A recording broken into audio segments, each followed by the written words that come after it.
হ্যাঁ গাইস, আপনারা দেখছেন রিমেলের তাণ্ডবে বিভিন্ন জায়গায় পানি উঠে ঘর বাড়িগুলো ধ্বংসস্তূপে পরিণত হতে যাচ্ছে। বাতাসের বেগ অনেক বেশি।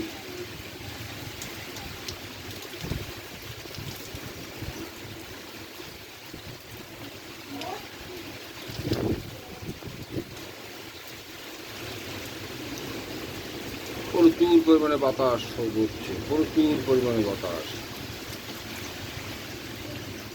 এই ঝড় অনেক ভয়াবহ রূপ ধারণ করছে। যে যেখানে আছেন সাবধানে থাকুন, ঘরের বাইরে বেরোবেন না অযথা। বিপদ যে কোনো সময় চলে আসতে পারে, সবাই সাবধানে থাকবেন। গাইডস